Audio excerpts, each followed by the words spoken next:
Hey guys, how you doing today? Just got back from the beach, just about to go in and make some food for myself. Thought I'd do a bit of a walk around the graveyard.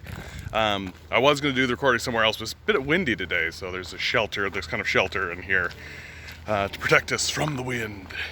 Beautiful day today. If you can get out, go get out. Like, get into the world, man. Like, at least get some sunlight. Find a tree to lean up against. This is what makes life worth living, right? Not grinding your life into a capitalist system, but like the small things, the sunlight, the animals, the trees.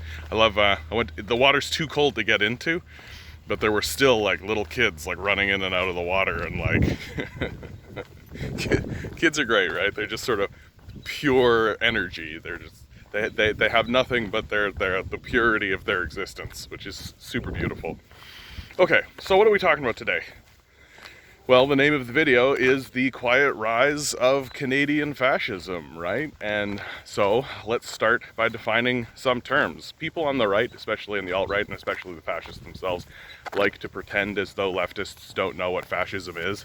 And they'll say stupid things like, oh, you just say everything you don't like is fascism. It's like, okay, so you're dumb. So let's define the term. And let's make it as clean as we possibly can, and why it's very, very concerning that Canadian institutions are arising that align very cleanly with this definition. So fascism is when business and government merge, okay? When business entrenches itself into government, when the government can no longer function without the say-so of business, right? This is a definition that was given cleanly by one of the founders of fascism, Mussolini, right? I believe the exact quote is, fascism is better called corporatism because it is the merger of business and government. It makes sense that under Hitler, a fascist and a capitalist, the privatization movement really begins. The idea of taking public infrastructure and public institutions and giving them to private owners, right? So that a necessary component of our infrastructure, something that should be explicitly run by the government, is instead being run for profit by a group of sociopaths who funded Hitler. And this definition, the merger of business and government, right? Doink doink. It's very similar to theocracy, right? Except instead of it being business in a theocracy, it's churches, right? That when churches or religious institutions merge with government, we call that a theocracy. So, in the same way, if businesses do that, right? If a business merges with government, that's fascism. Oh, okay. Now that we've got that definition out of the way, if you're one of these people who dump out of the video around this time, please be sure to like, please be sure to share, please be sure to subscribe. I've got my Patreon down below. I'm five subscribers away from 500, you guys. You could be the 500th person, right? Just think, hit the subscribe button. You could be the one. Also, my podcast with JB Burrows, we've only done 3 podcasts so far, thesocialistagenda.com. You'll see that in the description. We are already the top 115th podcast viewed in Canada, so after only 3. So I suspect in very short order, me and JB are gonna break 100 and then break the top 10. You watch, it'll happen. Okay, so.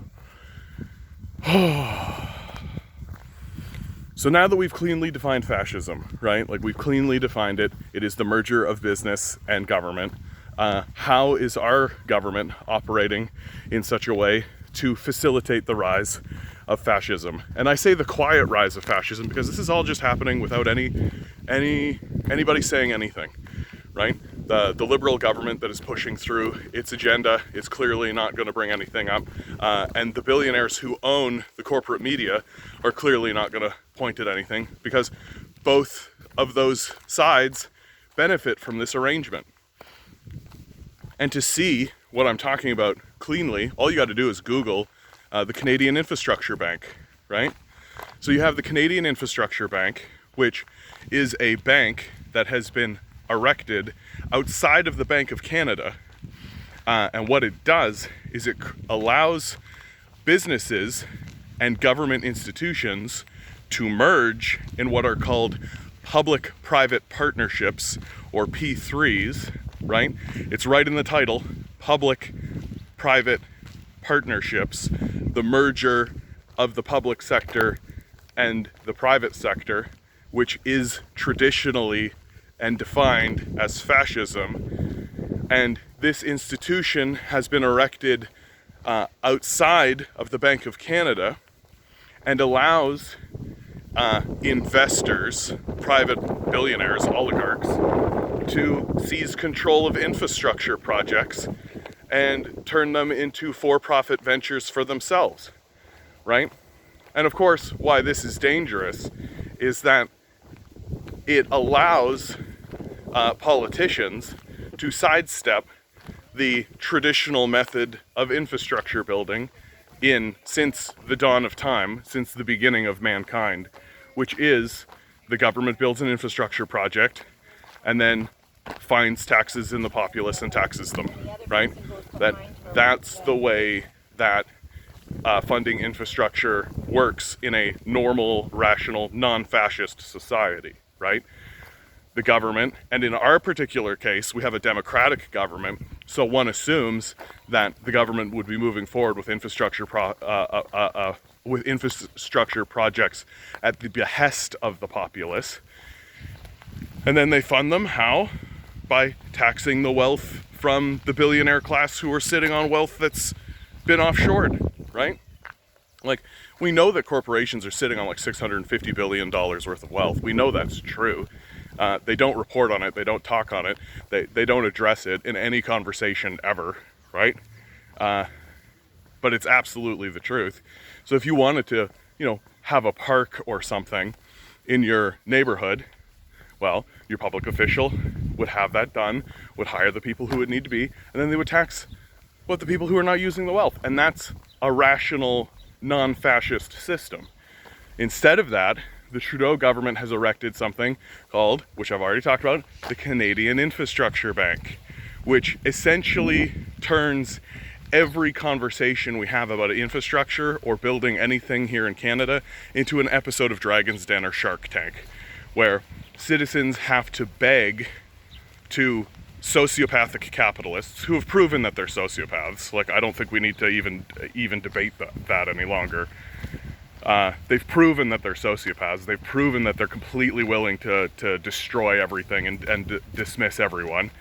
And these are the people who we're supposed to go to and plead fealty to and bow our heads and beg so that an infrastructure project can get any kind of funding whatsoever. And the only way that the billionaires are willing to invest in this is if they get their money back, right? So what you end up with is a system where to get the lump sum that you need to actually fund the project, you have to then be willing to pay it back to the capitalist at interest. Who do you think's paying that capitalist back? Who do you think's paying that capitalist back? Who do you think's paying the person we should tax that wealth away from in the first place? And then also the interest. Who do you think's paying that? Do you think it's the billionaire? Do you think the billionaire is the one who is actually going to receive an increase in taxes to pay off the loan that he gave in the first place? No, it's you and it's me, right? We're the ones who are going to end up paying the tax on that because we're returning to like a neo-feudal system where wealth is being entrenched into the government, and it's being entrenched through institutions like the Canada Infrastructure Bank. And also, and here's something you're going to hear more about as time moves forward, what's called social impact bonds. TVO did a documentary on the rise of social impact bonds. The first one begins in Chicago. The entire idea is exactly like the Canadian Infrastructure Bank. Private billionaires loan money to the government instead of having the government actually tax the wealth away the way that it's always been and the way it should be. The investors loan the money to the public sector in order, and then of course we're the ones that have to pay them back, and we're the ones that have to pay the interest on the loan, right? And of course for the social impact bonds, they set terms. They're like, okay, we only get paid as capitalists if X, Y, and Z happens. And so they'll say like, oh, but that's good. That means we're pushing it forward. But X, Y, and Z, they set the terms. And of course, they're going to bribe a politician in order to say, oh, hey, this was successful. Of course, they're going to do that. In fact, in the few social impact bond tests that have been run, that's exactly the result. That literally anybody who looks at the end result says, no, the investment of the social impact bond didn't improve these students' lives or didn't improve anything at all. But the people on the inside of it, i.e. the capitalists and the politicians they've bribed in the merger that they've arranged, say, no, of course this was successful. So we are essentially, as citizens, paying more to a capitalist class in order to get services that should already be provided by the public sector in the first place through the system of taxing wealth from the billionaire class and distributing it into these systems, right? The way we've always done it, the way it should always be done. And because this is being done completely quietly. Oh, by the way, the name of that documentary is Invisible Heart, if you want to go see it. It's kind of a banal watch, honestly. But still, it's got the information you need to see the quiet rise of fascism here in Canada. And so what happens, right, as our cowardly political class, right, and this is totally historical, right, liberals, when they are finally put to the question of funding the people and helping the people through crisis, or ceding power to the corporate sector in this fascist merger, liberals always pay fealty to corporate power. They always bend the knee. They always sacrifice their integrity, and if they had any in the first place, and their loyalty, if they had any in the first place, to the corporate sector, and basically tell the poor and the working class to get slagged, right? That we are the ones that are now officially going to be paying for everything while the billionaires siphon wealth away from us because of this fascist merger that now exists in Canada. And this is going to get worse and worse and worse and more obvious, right?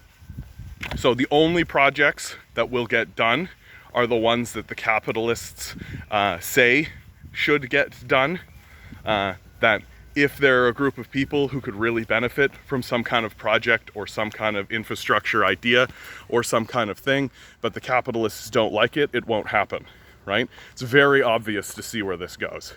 The capitalists will never fund a project that diminishes their power. The capitalists will never fund a project that informs citizens about what's happening to them, right? And we are steadily just going to continuously march down this road until we wake up and recognize that we are serfs. We are serfs operating on the behest of an entrenched, now officially entrenched capital system that has entrenched and parasiticized our government services, right? And is doing everything it can to continue to privatize our government services and then ensure that any new government services are completely under the control of the private sector. Because they understand that if they can have control of the private sector, they have control, if they can have control of the public sector, of necessities, like clean drinking water, like our long-term care services, right? That they know they have control of us. And that's what it comes down to.